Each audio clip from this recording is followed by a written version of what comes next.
अस्सलाम वालेकुम। Welcome back to my channel with a new video. आज की हमारी वीडियो का टॉपिक है एप्लीकेशन के पैटर्न के ऊपर। एप्लीकेशन जो कि नाइन्थ क्लास और फर्स्ट ईयर का एक बहुत ही इम्पोर्टेंट क्वेश्चन है। ये बोर्ड में फर्स्ट ईयर में क्वेश्चन नंबर 6 के तौर पर आता है और इसके मार्क्स जो ये टोटल 10 मार्क्स का ये हमारे पास क्वेश्चन होता है। और ये 10 मार्क्स जो होते हैं ये गेन करना ज़्यादा मुश्किल काम नहीं है। आप इजीली एक एवरेज स्टूडेंट भी इजीली ये 10 मार्क्स 10 ना से ही 8 मार्क्स ये अचीव कर लेता है। 8 या 7 मार्क्स से कम मार्क्स किसी के नहीं आते एप्लीकेशन के अंदर। आज की इस वीडियो में हम एप्लीकेशन के हवाले से इसके पैटर्न को डिस्कस करेंगे। आज के लेक्चर के बाद आपको कोई और वीडियो एप्लीकेशन के हवाले से देखने की ज़रूरत नहीं होगी, क्योंकि आज की वीडियो में मैं आपके साथ इसके हवाले से हर एक पॉइंट जो है शेयर करूँगी, जो कि आपके लिए काफ़ी हेल्पफुल रहेगा। आपको वो गलतियाँ बताऊँगी जो कि काफ़ी स्टूडेंट्स करते हैं, जिसकी वजह से उनके नंबर जो हैं वो बोर्ड में कट जाते हैं और जो है उनके परसेंटेज में जो फ़र्क आ जाते हैं। तो शुरू करते हैं। सबसे पहले ये बोर्ड में क्वेश्चन नंबर 6 होता है। क्वेश्चन नंबर 6 में आपको लेटर और एप्लीकेशन में चॉइस होती है, लेकिन मोस्टली जो एवरेज स्टूडेंट होते हैं वो लेटर की जगह एप्लीकेशन को अटेम्प्ट करते हैं, क्योंकि एप्लीकेशन को अटेम्प्ट करना लेटर की निस्बत ज़्यादा आसान है। क्योंकि एप्लीकेशन मतलब बेसिकली एप्लीकेशन का मतलब होता है किसी के आगे आपने रिक्वेस्ट करनी है, यानी कि हम एप्लीकेशन को शुरू ही इस तरह करते हैं, आई बेग टू से, यानी कि मैं आपसे रिक्वेस्ट कर रहा हूँ, आई रिक्वेस्ट यू। हमने एप्लीकेशन का मकसद यही है कि हम अपने से किसी जो हमसे ऊंचे दर्जे पर है, जिस तरह एप्लीकेशन और लेटर में मेजर डिफरेंस यही है कि एप्लीकेशन हम हमेशा अपने से ऊंचे जो मुकाम पर होता है उसको करते हैं, यानी कि एप्लीकेशन हम प्रिंसिपल को कर सकते हैं, अगर आप स्कूल में हैं, ऑफिस में है तो अपने बॉस को कर सकते हैं। इस तरह से एप्लीकेशन हमेशा आप अपने से ऊपर जो आपसे ऊपर वाले मुकाम पे बंदा होता है उसको ही कर सकते हैं। जो आपसे छोटा है आप उसको एप्लीकेशन नहीं कर सकते, यानी कि एप्लीकेशन का मतलब ही रिक्वेस्ट करना होता है। लेकिन लेटर जो है वो आप अपने से छोटे को भी लिख सकते हैं, क्योंकि लेटर में आपका बेसिकली मकसद रिक्वेस्ट करना नहीं होता। लेटर में आप अपने अंकल को, अपने फ्रेंड को, किसी को भी वो लेटर लिख सकते हैं। ठीक है जी, ये लेटर और एप्लीकेशन में एक बड़ा डिफरेंस था। अब सबसे पहले हम एप्लीकेशन के जो है मैं आपको बताती चलूँ कि एप्लीकेशन स्टार्ट हमेशा आपने राइट साइड से करनी है। सबसे पहले हम एप्लीकेशन में टू द प्रिंसिपल मोस्टली जो है बोर्ड एग्ज़ाम्स में ज़्यादातर एप्लीकेशन आपको इसी प्रिंसिपल के हवाले से ही आती हैं कि आपने कैरेक्टर सर्टिफिकेट लेना है या सिक लीव की एप्लीकेशन है, इस हवाले से आपको एप्लीकेशन पूछी जाती है। ठीक है जी। तो सबसे पहले टू द प्रिंसिपल आपने जब टू लिखना है तो इसके हमेशा जो भी राइट साइड में आपने ये सारे लिखने हैं, टू द प्रिंसिपल, सितंबर या कोई भी मंथ लिखना है, सब्जेक्ट लिखना है, उसका फर्स्ट लेटर जो है वो हमेशा कैपिटल होना चाहिए। ठीक है जी। अब यहाँ पर टू में टू लिखने के बाद आपने कॉमा लगाना है, उसके बाद द प्रिंसिपल लिख के आपने फिर कॉमा लगाना है। ठीक है जी। इसी तरह इसमें दी का टी कैपिटल होगा और इसमें प्रिंसिपल का पी कैपिटल होगा, क्योंकि प्रिंसिपल जो है वो एक प्रोनाउन है, तो इस वजह से इसका बी कैपिटल होगा। उसके बाद सिटी एबीसी, इसमें आपने ए डॉट बी और सी के बाद आपने डॉट नहीं लगाना।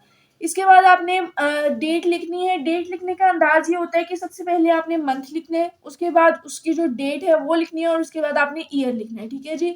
जिस तरह आप इसमें मतलब बिकॉज एप्लीकेशन आप एग्जामिनेशन हॉल में बैठ के जब एप्लीकेशन लिखते हैं तो उसमें स्पेसिफिकली आपने ये नहीं बताना होता कि आप किस सिटी से बिलोंग करते हैं या आपका नाम क्या है, आपका रोल नंबर, इस हवाले से आपने कुछ नहीं लिखना होता है। इससे आपकी नेगेटिव मार्किंग होती है। बहुत सारे स्टूडेंट्स जाके अपनी सिटी के हवाले से बता देते हैं, जिसकी वजह से उनकी नेगेटिव मार्किंग होती है। आपने जब भी एग्जामिनेशन हॉल में बैठ के एप्लीकेशन लिखनी है, आपने हमेशा सिटी एबीसी ही लिखनी है और डेट आप कोई भी लिख सकते हैं। ठीक है जी। इसमें कोई आप बाउंड नहीं है कि आपने जी जो डेट है वही लिखनी है, उसमें कोई हर्ज नहीं है कि आप वही डेट लिख लें, लेकिन आप कोई डेट भी लिख सकते हैं। लेकिन इसमें सबसे पहले इसका फॉर्मेट ये है कि आपने मंथ लिखना है, उसके बाद जो भी डेट है वो लिखनी है और उसके बाद ईयर लिखना है। उसके बाद इससे नीचे वाली लाइन में आपने सब्जेक्ट लिखना है, यानी कि आपकी एप्लीकेशन का टॉपिक क्या है। यहाँ पर हम एप्लीकेशन लिख रहे हैं रिक्वेस्ट फॉर सिक लीव, यानी कि सब्जेक्ट लिखने के बाद आपने बताना है कि आपकी एप्लीकेशन का टॉपिक क्या है, क्योंकि बोर्ड में ज़्यादातर हायर लेवल पे हम लोग क्वेश्चन नंबर लिखते हैं। हम वैसे तो बोर्ड चेकर को पता ही होता है कौन सी एप्लीकेशन होती है, लेकिन फिर भी अगर आप ये सब्जेक्ट लिख दें तो बेहतर है, इससे आपका इम्प्रेशन काफ़ी अच्छा पड़ेगा। लेकिन ये लिखना ज़रूरी नहीं होता, ठीक है जी। उसके बाद आपने लिखना है सर, और यहाँ से आपने बिल्कुल इसके नीचे से एक लफ्ज़ की जगह छोड़ के with due request I beg to से यहाँ से लिखना शुरू करना है। उसके बाद जब आप एक पैराग्राफ खत्म कर लें, यानी कि आप जिसको भी एप्लीकेशन लिख रहे हैं, अपने प्रिंसिपल को एप्लीकेशन लिख रहे हैं, तो उसको अपनी जो भी आपने रिक्वेस्ट करनी है उसके हवाले से आप सब कुछ जब बता दें एक पैराग्राफ में, दूसरे पैराग्राफ में हमेशा आपने उसका शुक्रिया अदा करना होता है उसकी काइंडनेस के हवाले से, कि अगर आप उसको कहते हैं कि मैं आपका बड़ा शुक्रगुजार रहूँगा, तो वो आपने हमेशा जिस तरह आपने यहाँ ऊपर मिड से स्टार्ट किया है, इसी तरह आपने सेकंड पैराग्राफ भी हमेशा मिड से ही स्टार्ट करना है, और उसके बाद ये आपने यहाँ पर इसका एंड कर देना है। और एंड करने के बाद आपने राइट साइड पे हमने वो सारा लिखा था, उसके बाद आपने लेफ्ट साइड पे लिखना है योर्स ओबीडेंटली XYZ। अब बहुत सारे स्टूडेंट्स जो हैं वो ये गलती करते हैं कि योर्स ओबीडेंटली लिखने के बाद वो अपना नाम, रोल नंबर वगैरह लिख देते हैं, जो कि आपकी पेपर में नेगेटिव मार्किंग करता है, जिसकी वजह से आपके बोर्ड में बहुत सारे मार्क्स कट जाते हैं। ये लिखना ज़रूरी नहीं होता। आपने एप्लीकेशन लिखते वक्त कोमास का और बहुत ज़्यादा ख्याल रखना है, क्योंकि एप्लीकेशन में जो मेजर चीज़ होती है, सबसे पहला ध्यान जो बोर्ड चेकर का पड़ता है वो आपकी इसी चीज़ पे पड़ता है कि आपने कोमास किस लिहाज से लगाए हैं। आपने टू के बाद कोमा लगाना है, प्रिंसिपल के बाद कोमा लगाना है, और बहुत सारे स्टूडेंट जो होते हैं वो सिटी के बाद भी कोमा लगाते हैं, जबकि आपने सिटी के बाद कोमा नहीं लगाना है, ठीक है जी। उसके बाद सब्जेक्ट लिखने के बाद भी आपको डॉट या फुल स्टॉप या कोमा लगाने की ज़रूरत नहीं है। यहाँ पर सर जब आपने लिखना है तो यहाँ पर भी आपने कोमा लाजमी लगाना है।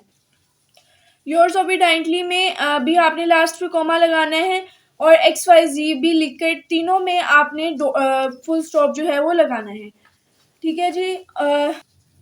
ये था एप्लीकेशन के हवाले से इसका सारा फॉर्मेट, इसका सारा पैटर्न के किस लिहाज से आपने बोर्ड में एप्लीकेशन लिखनी है, इसको अटेम्प्ट कैसे करना है।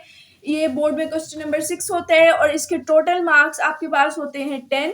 और ये जो 10 मार्क्स होते हैं, ज़्यादातर बोर्ड चेकर अगर स्ट्रिक्ट चेकिंग करे भी तो वो ज़्यादा से ज़्यादा आपको 8 और 9 मार्क्स दे देता है, इससे ज़्यादा मार्क्स वो आपके कट नहीं करता है, ठीक है जी। एप्लीकेशन लेटर के हवाले लेटर की निस्बत ज़्यादा आसान है, और इसको अटेम्प्ट करना भी मुश्किल नहीं है। एप्लीकेशन में ज़्यादा नंबर आ जाते हैं लेटर की निस्बत। एक और चीज़, एप्लीकेशन में आप लोग कोटेशंस ऐड कर सकते हैं अगर आप करना चाहें।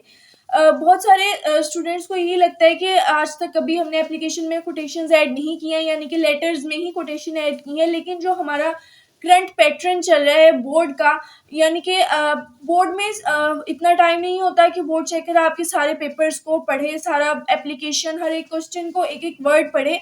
उसने सबसे पहले आपकी प्रेजेंटेशन देखनी होती है, और प्रेजेंटेशन में जो चीज़ उसको अट्रैक्ट करती है वो उसी के नंबर देता है आपको।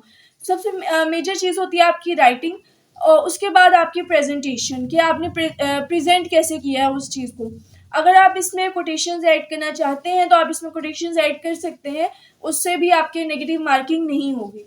मैं उम्मीद करती हूँ कि ये वीडियो आपके लिए काफ़ी हेल्पफुल रही होगी। अगर आपको ये वीडियो पसंद आई हो तो चैनल को लाइक, शेयर और सब्सक्राइब ज़रूर कीजिएगा, और मज़ीद वीडियोस देखने के लिए बेल आइकन को प्रेस कर दीजिएगा। अल्लाह हाफिज़।